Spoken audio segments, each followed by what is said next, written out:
What surprised you most after moving to China? If someone had $5,000 to start an importing business, would you tell them to spend it on inventory or a plane ticket to come to China? I've got a bunch of questions here from members in the audience. One of them is, what surprised you most after moving to China? Surprised me. The conveniences. How freaking convenient everything is. There's a service for everything, but not only the prices of the conveniences. So I can just give you a list of everything, but we've already talked about public transport and all of that. So I'll give you some of the ones that are a little bit less talked about. So for example, when the winter time came, it's not very heavy in Shenzhen, but my kids they didn't forget them. We didn't put the jackets on our kids because we didn't think it was gonna be that cold in the morning. And so we get to the school and I'm like, maybe they're gonna need their jackets today. And so we go back home and I literally just use an app, and this dude comes to my house on a scooter, picks up my kids' jackets, drives them to my kids' school, drops them off to the security guard at the front gate, because obviously he can't go inside. He's not associated to any of the children. And they take them right to my kid. It costed me $3 American. No tip, no nothing. That's what it was. What's the tip culture like here? Is there one? Zero tip culture. You don't tip here. A lot of people say it's offensive, and it's like, I think that is what it's like in Japan. I've never been to Japan, but from what I've seen online, it's insulting in Japan. Correct me if I'm wrong in the comments, but it's not insulting here. It's a little bit different. Most of the time, people will be confused or they'll just think you're stupid. They're gonna be like, you don't know how to count the correct amount of money to give me? You're giving me extra. Do you not know how to count? Why did you give me extra? And they'll just be confused. This is the number. Yeah. You didn't give me this number. I did that at an Afghan restaurant the other day because the meal was so good and the prices here are so cheap. I just felt like I was getting such good value. Dude, I was talking to a DD driver, which is like an Uber driver, and he was in America. They live for some extra money from tips, although they get their fees or whatever. But this guy was just like mocking the system. He's like, well, you guys always tip for everything. It's so stupid. I drive, I make my money. When you give me, or when you get in my car, you're giving me the money for the ride. Why do you have to give me extra money? Like, you paid for the ride. Oh, I'm not gonna beg. You're begging. Why are you always begging for money? And I was like, the guy was just destroyed. I was like, I like this dude's mentality, because he was like, he's not complaining. He's not saying, I want more, give me extra. He's just like, I'm not gonna beg. You paid the charge to get in my car. This is what we agreed upon. Why do I have to beg for more? Don't tip. Get in my car, pay the fee, get out of my car. I was like, yeah, dude, I agree with you. How have you gone getting around? You can obviously speak Chinese. How were you pre being able to speak Chinese, and how has it changed your life since you've learned the language? I'm not fluent at all. It's an uphill battle for me. A lot of people are really good with learning languages quickly. I'm very slow. My brain's not a sponge anymore. So it's an uphill battle all the time. But 10 years ago, it would have been much more difficult.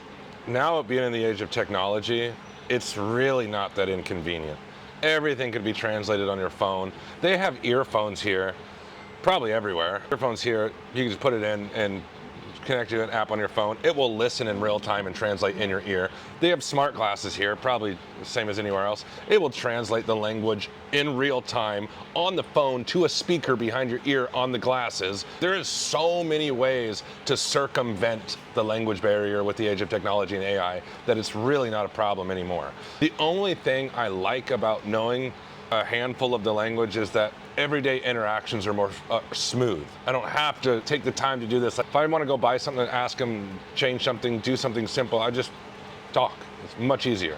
I know no Chinese, and after spending 3 months in Paraguay, it's so much more difficult to converse in Paraguay because people aren't as willing to help or go out of their way to communicate with you. All I've noticed in China is everyone is more than helpful. Everyone will take the time and effort, and there has been no issues, even though there has been a obviously present language barrier. But everyone is willing to get their own phones out. They can do it quicker than me trying to translate, and they're translating on behalf of me. So it's been really pleasant. Dude, that's one thing that's really overlooked with China. Most people now, they're talking about China, they're complaining or debating about politics, or they're just focusing on China's tech. What is one really overlooked thing is the overwhelming welcoming aspect of Chinese people. They will go out of their way to help you, not for something in return, but just because it's altruistic. If you ask someone for directions to the subway, in America, they'll help you. Hey man, go up the street, take a left, go right. Like, most of the time in China, they're just like, they'll stop what they're doing, redirect their day, and walk you to the metro, and then bid you a farewell. You didn't need to do that, but I'm so grateful you did. But like, they just stopped what they were doing. They don't want a tip or something in return. They're just like, hey man, thank you for coming to our country, learning about our culture, not falling into the media, and I'm just happy to help you. Chinese people, from my experience, never just like focus on where you're from. They'll ask you where you're from, but then they redirect their focus on, what do you think about us? It's not like, oh, you're from America? Oh, did you vote for Trump? Or it's never that. Oh, you're from America and you're here in China.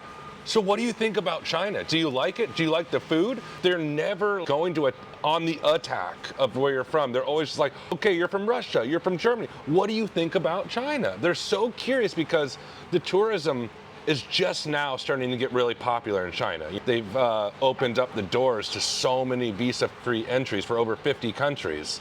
And so now the tourism industry is starting to boom in China for basically the first time in history. What's your price, right? Yeah. To change your opinion, to express the values and ethos of someone else that don't align with you for money, what's your price? Also, it's a fight in the media. Anybody watching this can look it up. I believe there was one time an interview with Vladimir Putin, and they asked him, like, you, America, China, you guys all seem to be neck and neck with military. What is something that's America does that China and Russia cannot compete with?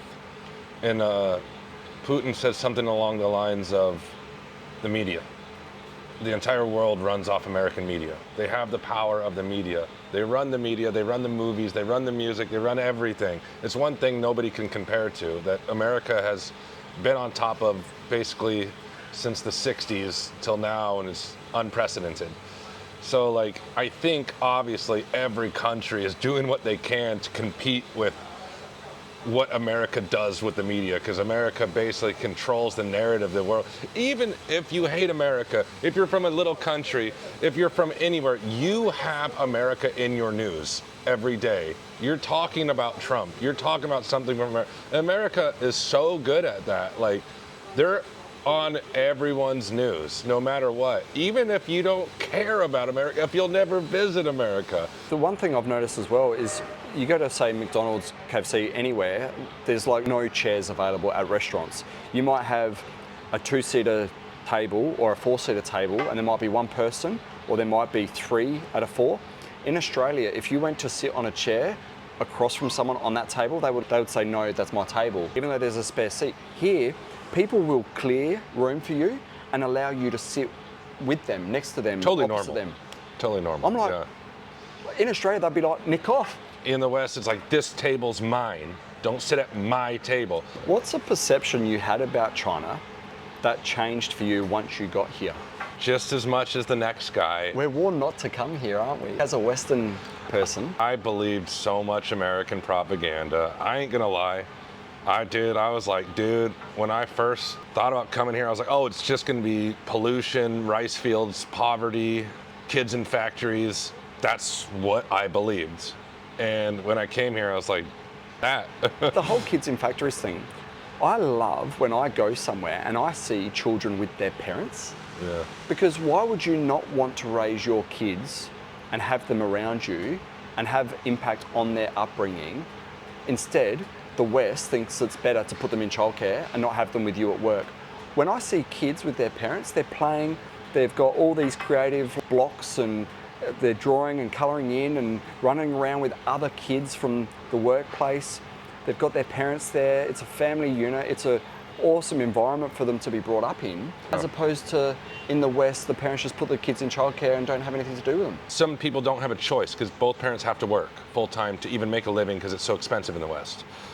Now, what's something, if that situation arises in China, most of the time, the grandparents step in.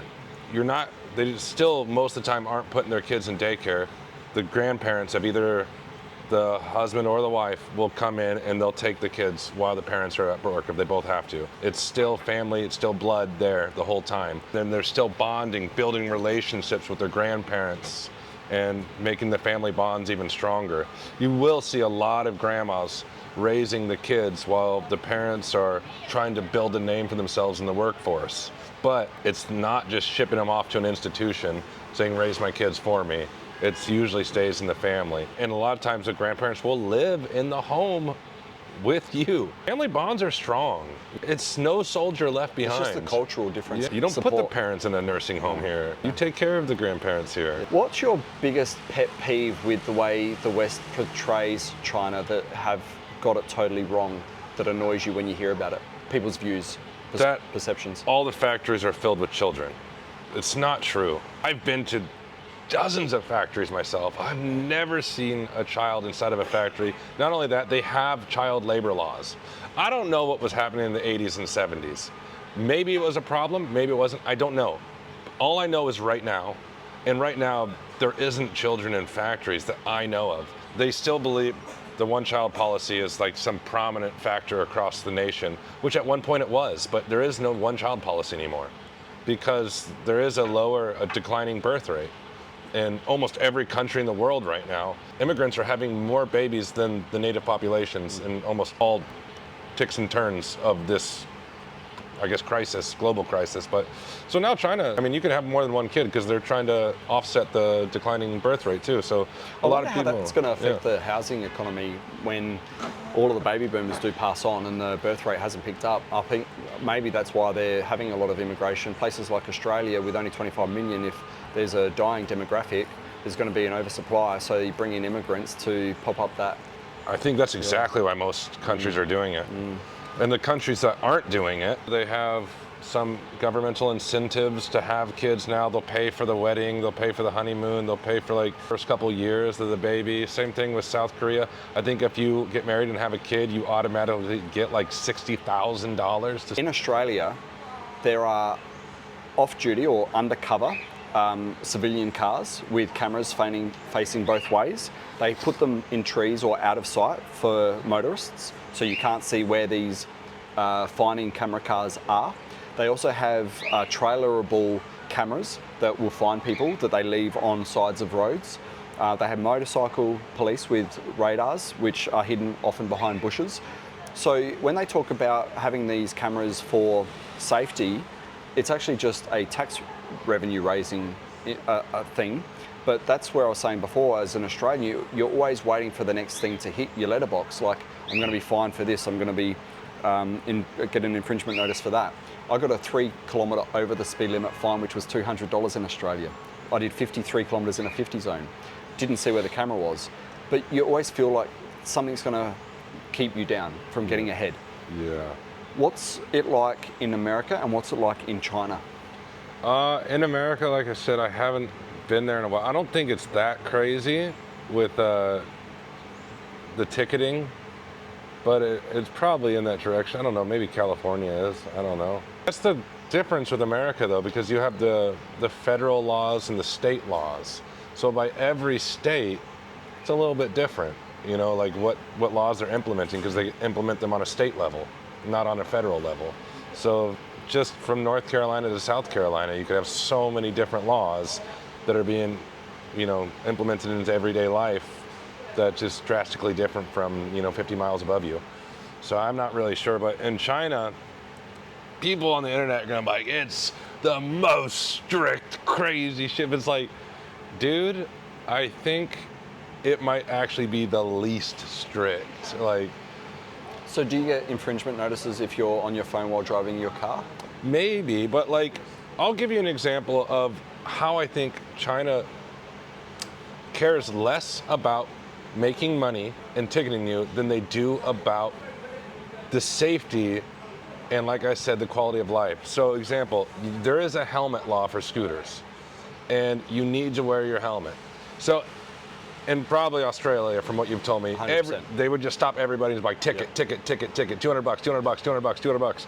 But in China, they usually do like one of two things. They'll just stop you and like, put a helmet on now, or you're not driving away. If you don't have a helmet, get off your bike and walk it. Or a lot of the times I've seen they do like this, I won't even know how to describe it. It's almost like a educational system.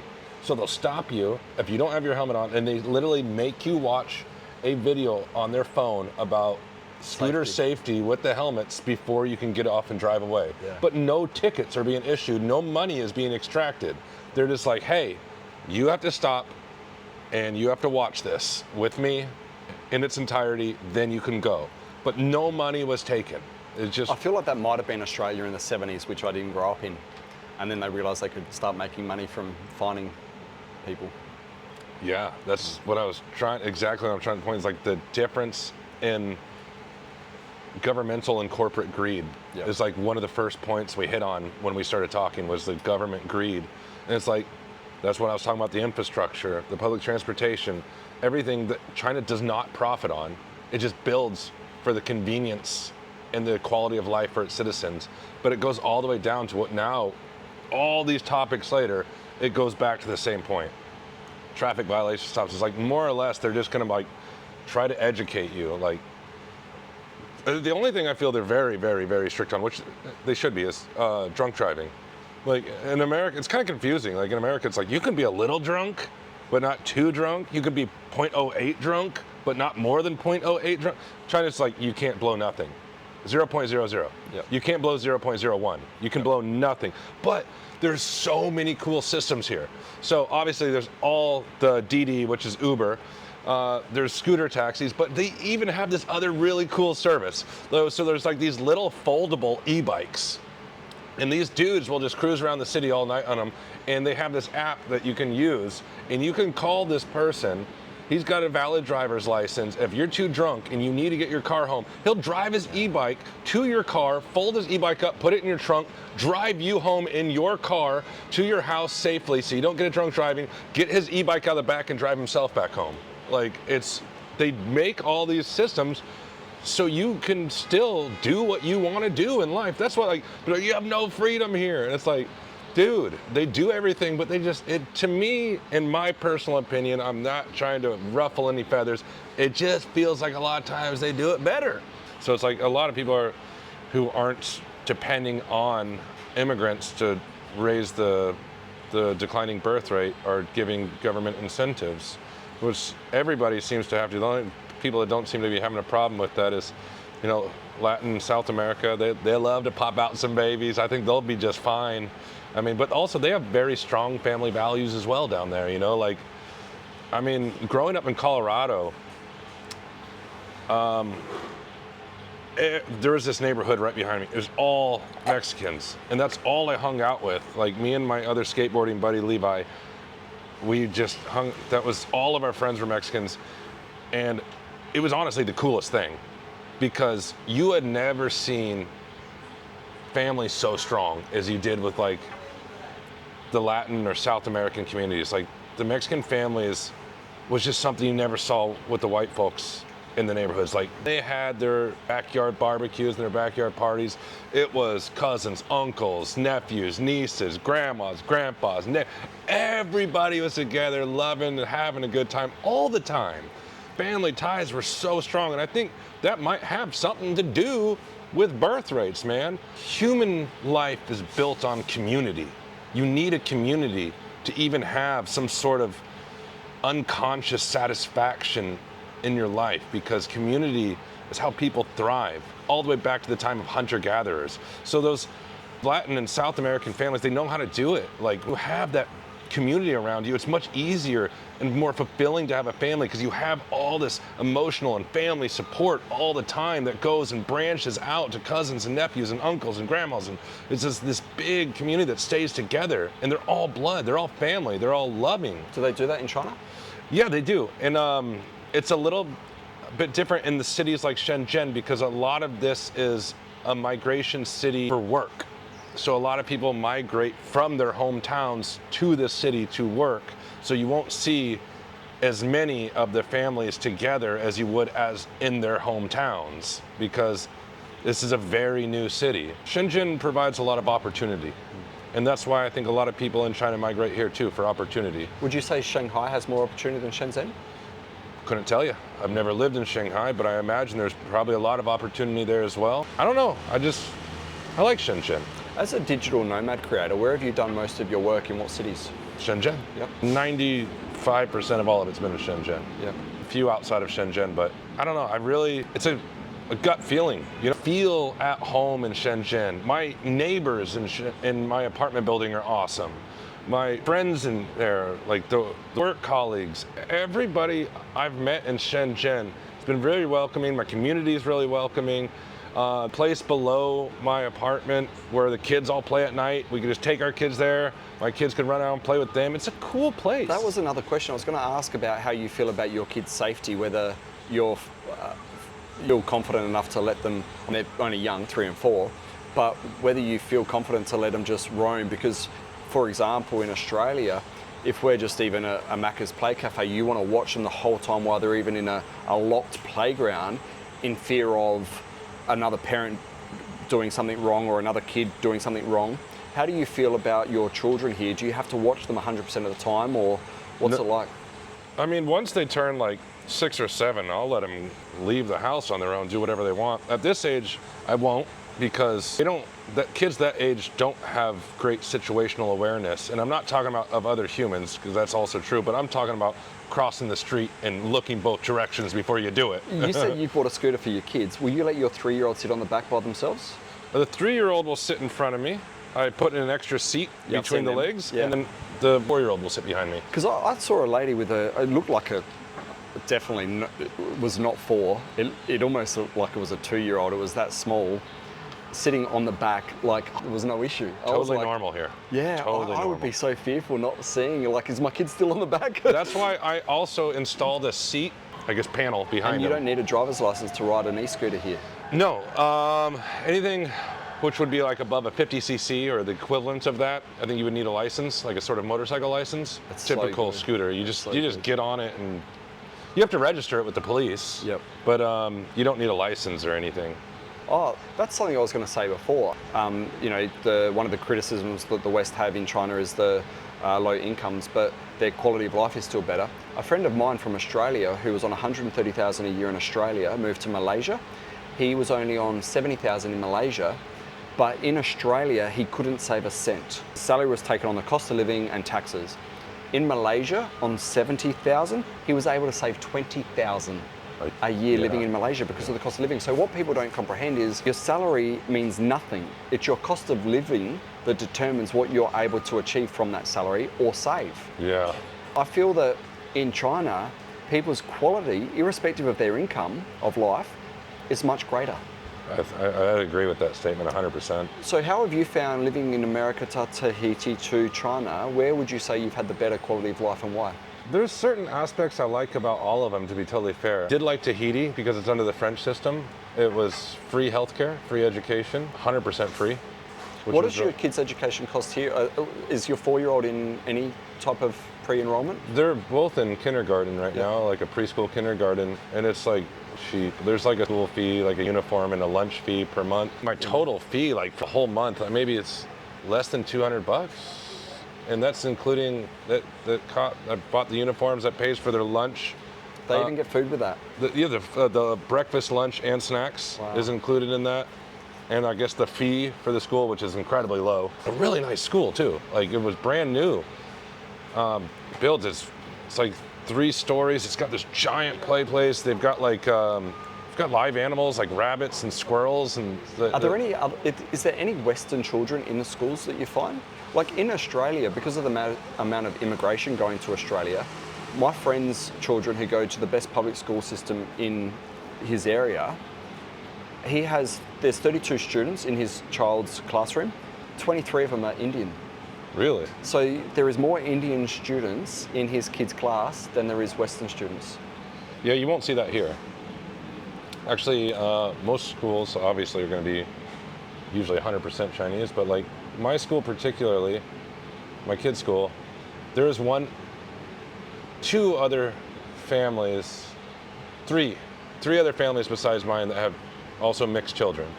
Chinese wife and foreign husband, or vice versa. That's the other thing I was going to ask, because as a foreigner myself, I don't notice anyone treating me any different. No one looks at me any different, except young children. They look at me like, you're an What are alien. you? Yeah. It's only the young children that look at me. Whereas you go to places like the Philippines or different countries and you're such a minority that you're looked at different, or you get attention, you get eyes across the room. I haven't had any of that here in China at all. You I will thought I if you would've. go to a more rural area. I haven't done that yet. Yeah. In the big cities, it's especially now, like I told you, with the booming tourism. But if you go to a very rural area, it will mostly be the grandmas and grandpas looking at you, and they'll be very curious, and they will just be exquisitely happy if you could speak a little bit of Chinese, and if you could just communicate with them a little bit, they'll be a very rewarding experience. Minority groups used to stick to themselves, whether they were from a certain background or a country or whatever. Integration started happening, and then the bullying stopped, and policies came in schools to prevent all of that. What's it like in China? Do you see any of it? Have you heard of any of it? They're moving towards a zero tolerance policy on bullying in schools. Like it'll be like a 3 strike. Like basically, if one single kid gets 3 strikes, he's out of the school. But not only that, if it's been reported to the teacher 3 times, she'll also be fired. Oh, wow. Yeah, so that teachers have to if this is true. Well, if that incentivizes teachers doing the right thing, right? Yes. Yeah. Some bullying makes you stronger, but if it doesn't need to last for years and years until it turns into a torture. Picking on each other is part of childhood, but I think the 3 strike rule is pretty solid, because if it's continuing over that, you're just trying to ruin someone else's life on a daily basis, which sucks. What would be your top 3 things that you enjoy about living in China? The conveniences, the safety, and the affordability. So much more enjoyable when you can afford to live? Yeah. When you don't have to look at the bank account or the menu to decide what you're going to order. I mean, Luckin Coffee, I don't know why that brand is not worldwide. It is the best coffee. It keeps me awake till bloody 2 in the morning. I've never had coffee keep me awake. Yeah. Because it actually works, and it's $2 for a coffee. And for $1 or $2, you get like sultana muffins and ham and cheese bloody croissants, and the menu is just amazing, and the ordering process is all online. The app's integrated with English. You push a button and within 3 minutes you've got everything you wanted. There's so many incentives to come back to. The competition is so high here. There's a coffee shop on every corner. So if you don't order from Luckin for like a week, the next time you get on their app, the whole app will be full of discounts for you, trying to incentivize you to come back. Well, we noticed you haven't ordered in 7 days, so your $2 coffee is $1 today if you want to come back and buy from us. I don't know what I'm pushing, but I just keep accepting because it's all in Chinese. Yeah. $5 Australian gets you a chicken fillet with rice, corn on the cob delivered. Yeah. It's like, wow. Dude, like since my wife and kids have been in Tahiti, my wife hasn't been cooking, obviously, so like I've been ordering takeout. You've got like $100 a week food bill now. Dude, I mean, like each meal I order to my door is like roughly around $3 American. No So you tip. said your wife hasn't been cooking? You mean you have a Chinese wife that cooks? Because I'd imagine in America, because it's like that in Australia, women don't cook anymore.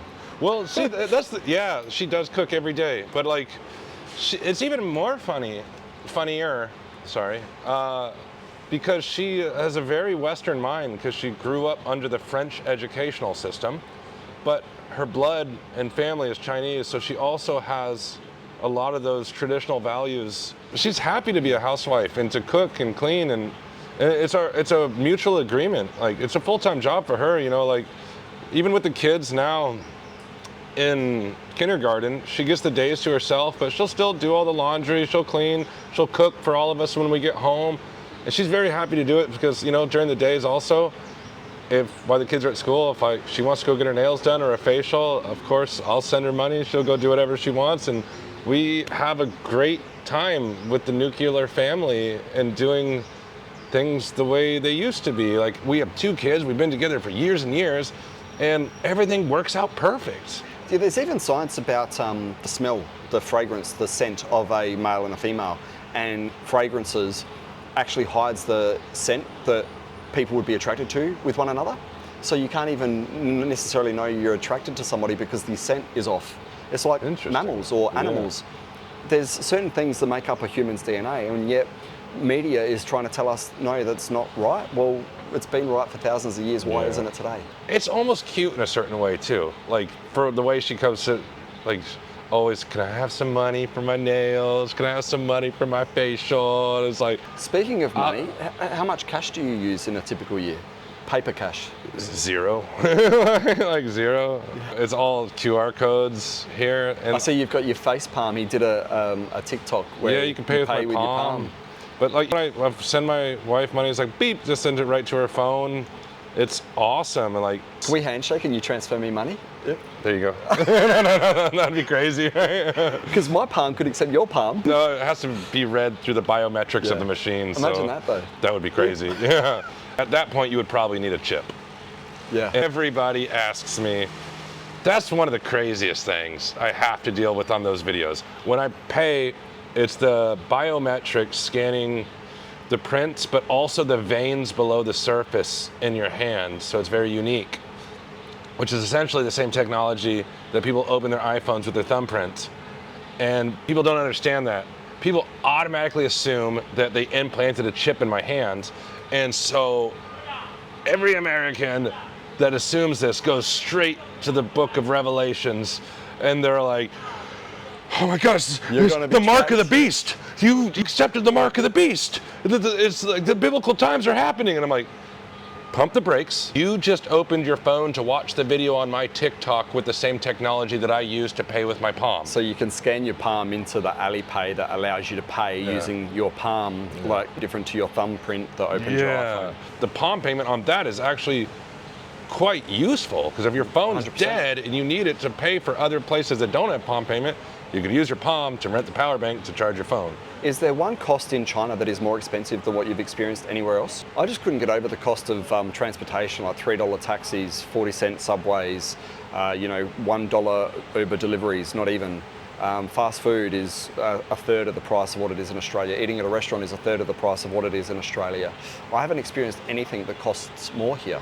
As a foreigner, sometimes it can be hard to get your kid in the public schools. It's possible, but not every school will allow it. So sometimes you might only have the choice to put your kids in. One form of discrimination, so to speak, if you wouldn't see it as such?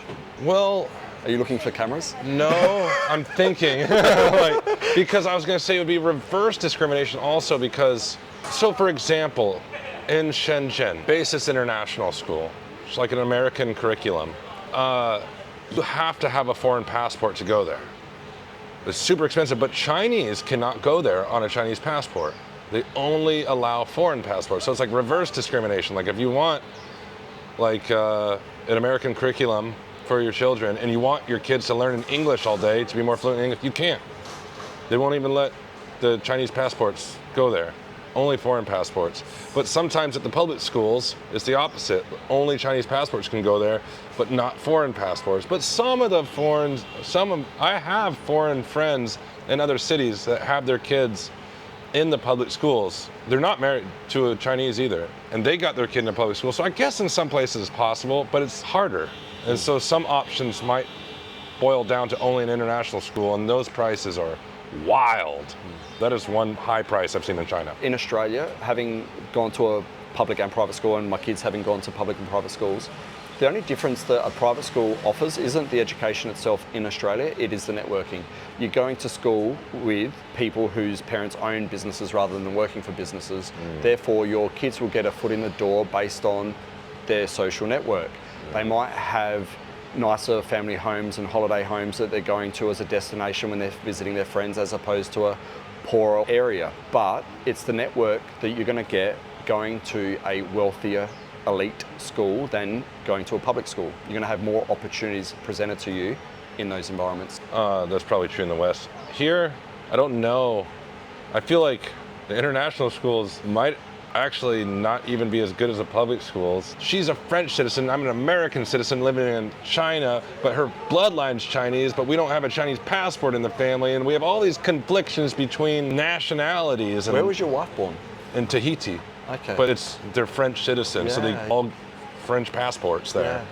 So it's a really weird situation, because like... She doesn't have a Chinese passport then? No, she only has a French passport. So as a family living in China, how have you organised your living arrangements to set up life here? I have a work permit, and I sponsor my family on my work permit. Yeah. Like, so as you get a work permit, you get approved from the Foreign Bureau. If you bring your family with you, your family can be sponsored on your work permit so long as it's still valid. If my work permit gets canceled, my whole family's visas get canceled too. As you know, in almost any country, there's a lot of technicalities, there's a lot of things you have to learn, and nothing's just like, you go sign this paper, you get your paper, you're done. And it's like, it's never just that, dude. It's so much stuff involved. So much paperwork at the Foreign Bureau. Why do you think entrepreneurs are moving to China? I would say that's probably for export mostly. It used to be just about buying products for cheap and selling them for more, but now I think the tide is shifting. That might still be an aspect of it, but now you're able to get tech products that aren't made in your country, that are only made in China. I love how China has open trade and they do everything better. Yesterday, I've been doing a lot of the wholesale market videos, and I was walking past one of those stalls where they sell all the electronic gaming. Yeah. So the Nintendo, PlayStation, and all the ones with the 20,000 built-in games in a console. Yeah. I asked him for his price, $30 Australian for a console with 20,000 inbuilt games that you can play online against each other. That's freaking Now, awesome. How can you compete with that? Why would you go and buy a console and then have to buy a game individually when the game's $100, the console's $300, and you've only got one game for $400? It just does not make sense. I have to stop right here. This girl behind us is holding 7 phones in one hand. Yeah, zoom in on that. That Check is- this out. She's probably going to do a different video for each of her channels maybe. So she's getting some photos. 7 or 8 phones in one hand. So she's going to take a photo from each phone. So many. I think the more Westerners that come here, the more people are going to try to implement their way of thinking onto the China. Like, you need to adapt to me, I don't need to adapt to you. I don't think China's the type of country that you could get away with doing that. I don't think so either, but I don't want to see that problem Yeah. happen. I think if you're willing to adapt to Chinese law and Chinese community, yes, you should move here. That's what I love about China, yeah. because they instill their values. Yeah. Multiculturalism does not work. We've seen that in Australia, we've seen that in America, we've seen that in the UK. Yeah. What China has here works. Yes, and I think if you're willing to accept the way they do things and the way they operate, yes, come here. I think you will love it if you're okay with how they run things, which I'm okay with it. That's why I love living here. But if you want to take aspects of your country or your ideologies or anything and implement it into Chinese society, it's just not going to work well. Yep. So it's really depending on how you look at life. It makes me happy seeing everyone else around me happy. Yeah. You know? I love people watching too, actually. It's one of the best ways to spend People here are alive. Yeah, dude. I love it. My kids are out playing at night because, like I said, everybody from the building goes down to the same corner and all their kids play in the same place at night. And I'll sit next to some Chinese grandpas, kind of like chit chat. Sometimes if things are complicated, we'll translate on our phones. And I'm just like, love people going by, the kids playing together, watching how everybody interacts and just has their evenings in this community. And it's just fun I'm not doing anything. I'm just sitting watching life happen, but the next generation is out there living it and I'm watching it and it's just cool.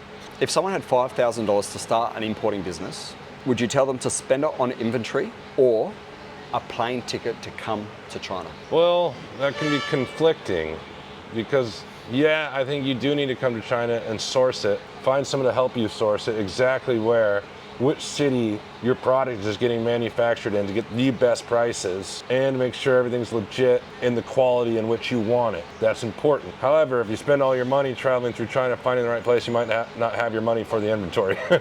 So it's kind of a catch-22. What I've noticed in my very short period of time seeing the different wholesalers of different products is you shouldn't be going just based on price. For example, a neck rest pillow might be $1 difference, but the quality might be 50% difference. Yeah. You don't know if you're not here. Yeah. And you might think if I'm going to buy 1,000 units, I'm going to save $1,000, but the product quality is going to be 50% less. You're going to have more warranty issues, you're going to have more complaints, you're going to have more returns. Yeah. The investment is worth coming to China, in my opinion. I think so too. You can find from it will break in 2 days to it will last you 20 years. And you can find everything in between. Do you know, a friend of mine's got the real watch, $1,800 for a service. Yeah. I said, if it gets stolen, I don't care. If it breaks, I don't care. I don't need to get it serviced. And if I want to get a new one, I'll just buy a new one. It's still Yeah. cheaper than your servicing cost. Dude, like this watch, it's not even a real brand. It looks nice. It was $28. I absolutely love this watch. It's really good quality. And it's like, where in America can you get this watch for $28? Thanks for your time, Brad. Yeah. What are your 2 channel names again? TikTok, Brad in China. Instagram, Brad in Shenzhen. And I have a YouTube just for shorts. Maybe I'll start doing long format, Brad in China also. Just gonna start doing long format. Type it in, be there. Check out the China series here, a video here. Hope you'll enjoy it. Leave a thumbs up, share it with a mate. Comment below anything you thought or want answered in a part 3, because we'll do this as a part 2. Catch you in the next one, guys. Still with Brad. I told you before I leave China, I've got to try every single ice cream. This is so good as well.